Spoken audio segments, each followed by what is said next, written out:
Hello everyone, welcome back to Global ID Info Solution. और इस series में हम step by step school management system के सारे फीचर्स को डिटेल्स में समझेंगे ताकि आप इस सिस्टम को इजीली यूज कर पाओ एंड स्कूल के डेली ऑपरेशंस को फास्ट एंड एफिशिएंट बना पाओ।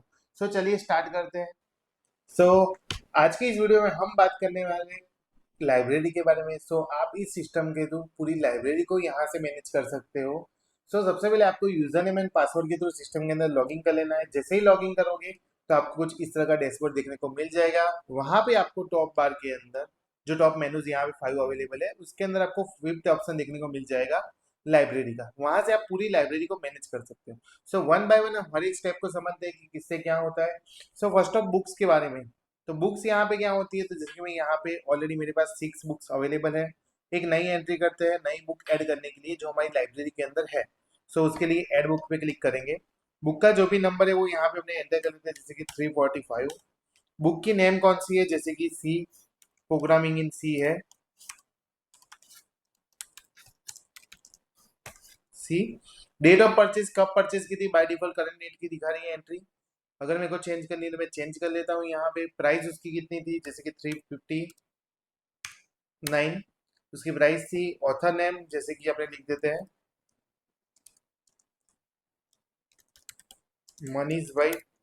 पब्लिशर नेम लिख देते हैं केतन पब्लिशर।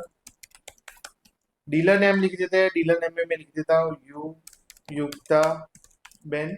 और उनका एड्रेस डाल देते हैं जैसे कि अहमदाबाद। और यहाँ पे मैं कर लेता हूँ सबमिट। डन। तो जैसे ही मैंने यहाँ पे ऐड कर दिया तो वहाँ पे मेरे पास एक प्रोग्रामिंग सी की एक बुक लिस्ट के अंदर ऐड हो चुकी है। अगर मैं उसको एडिट करना चाहता हूँ तो यहाँ पे सिंपली एडिट का बटन दिया हुआ है। जैसे ही एडिट बटन पे क्लिक करेंगे तो जो पहले से डेटा फिल किया था वो आपको यहाँ पे देखने को मिल जाएगा। अगर किसी बुक को डिलीट करना है तो यहाँ पे डिलीट का भी ऑप्शन अवेलेबल है, डिलीट भी कर सकते हो तुम। उसके बाद असाइन बुक का ऑप्शन आता है। असाइन बुक मतलब किसी स्टूडेंट्स को बुक असाइन कर रहे हैं। डन। हम यहाँ पे असाइन बुक के अंदर जाते हैं और फर्स्ट ऑफ जो भी स्टूडेंट्स को हम बुक असाइन कर रहे हैं उसकी एंट्री अपने यहाँ पे कर देंगे। जैसे कि असाइन बुक टू स्टूडेंट का ऑप्शन दिया हुआ है। जैसे मैं यहाँ पे स्टूडेंट नेम सिलेक्ट करता हूँ, जैसे कि यहाँ पे जय रौनक भाई प्रजापति है, उनको सिलेक्ट कर लेते हैं। उनकी सारी डिटेल्स थी वो यहाँ पे ऑलरेडी आ चुकी है। उसके बाद वो कौन सी बुक ले रहे हैं, जैसे कि प्रोग्रामिंग सी की बुक है, क्वांटिटी 1 अवेलेबल है। कौन सी डेट से लेकर कौन सी डेट तक। जनरली यहाँ पे 7 डेज का पीरियड दिया हुआ है कि जैसे कि आप 6 तारीख को ले रहे हैं तो आपको 13 तारीख को रिटर्न करनी पड़ेगी। 1 वीक का है। अगर वो ज्यादा डेट के लिए ले रहा है तो यहाँ से आप चेंज कर सकते हो, तो वो 21 तारीख को रिटर्न करने वाला है और असाइन बुक्स में ऐड कर दीजिए। जैसे ही असाइन बुक्स पे ऐड करेंगे तो ये बुक उस स्टूडेंट को असाइन हो जाएगी। अभी जय रौनक भाई के पास 2 बुक्स अवेलेबल हो गई है क्योंकि पहले भी एक असाइन की थी। तो वापिस हमने एक असाइन कर दी है प्रोग्रामिंग सी वाली। यहाँ पे देख रहे हो आप प्रोग्रामिंग सी लिखा हुआ है, 21 तारीख तक का है। अगर ये यहाँ पे ईच ड्यू लिखा हुआ, ईच ड्यू मतलब समझो कि 21 तारीख के बाद की कोई डेट आती है तो वहां पे उनका क्या हो जाएगा कि वो ड्यू डेट हो जाएगी, उनके बाद वो दे रहे हैं तो उनमें पेनल्टी लग सकती है। बाकी नॉर्मल पीरियड के अंदर वो वापस रिटर्न कर रहा है तो उसमें कोई पेनल्टी चार्ज होता नहीं है। फिलहाल मैं उसको रिटर्न करने से पहले अपने ये देखते हैं, रिपोर्ट्स के अंदर जाएंगे। लाइब्रेरी रिपोर्ट के अंदर देखूंगा तो वहां पे मेरे को दिखा रहा है कि 1 अगस्त 1914 नाम की बुक है, हैरी पॉटर नाम की बुक है, प्रोग्रामिंग सी नाम की बुक है। कौन किसको असाइन की थी, कौन सी डेट को असाइन की थी, कहाँ तक असाइन की थी, राइट, वो सारी चीजें दिखा रहा है। अगर किसी से पेनल्टी ली होगी तो वो सारी चीजें भी यहाँ पे दिखाएगा, टोटल अमाउंट के अंदर कितनी पेनल्टी लग रही है वो सारी चीजें।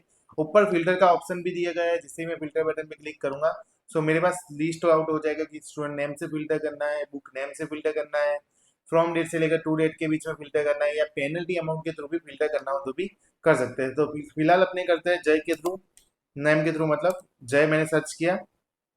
देखो यहाँ पे दिखा रहा है कि जय नाम की जो 2 एंट्रीज पड़ी हुई थी वो आपको यहाँ पे दिखा रहा है। Student which cross to date मतलब जो जिन्होंने ड्यू डेट कंप्लीट कर ली है, अभी भी बुक रिटर्न नहीं की है, तो वो स्टूडेंट्स को फाइन करना है। तो यहाँ पे अपने सर्च करते हैं और सीधा, तो ये उनकी एक एंट्री है कि हैरी पॉटर उन्होंने क्या कर लिया है, उन्होंने बुक ली थी बट अभी रिटर्न नहीं की है, तो वहां पे ड्यू के अंदर दिखा रहा है। Student which have to return book, जिन्हों को ये दोनों ऑप्शन डिफरेंट है। जैसे कि student which cross to date मतलब जिनकी डेट चली गई है वो स्टूडेंट्स, और student which have to return book मतलब जिनको आज रिटर्न करनी होगी वो स्टूडेंट का लिस्ट यहाँ पे दिखाएगा। फिलहाल आज के डेट में कोई भी स्टूडेंट्स अवेलेबल नहीं है। क्लियर सर्च करता हूँ तो नॉर्मल जो सारी एंट्रीज है वो दिखा रहा है। और यहाँ पे कैंसिल में कैंसिल कैंसिल दिखा रहा है रिटर्न बुक के अंदर, क्योंकि किसी की रिटर्न आई हुई नहीं है। अपने क्या करते हैं, बुक रिपोर्ट के अंदर जाते हैं। बुक रिपोर्ट के अंदर देखेंगे तो फिलहाल मेरे को यहाँ पे 3 बुक्स दिखा रही है। जो मैंने असाइन की थी, किसको असाइन की थी वो सारी चीजें यहाँ पे दिखा देंगे, क्वांटिटी कितनी असाइन की थी वो भी अवेलेबल है, राइट।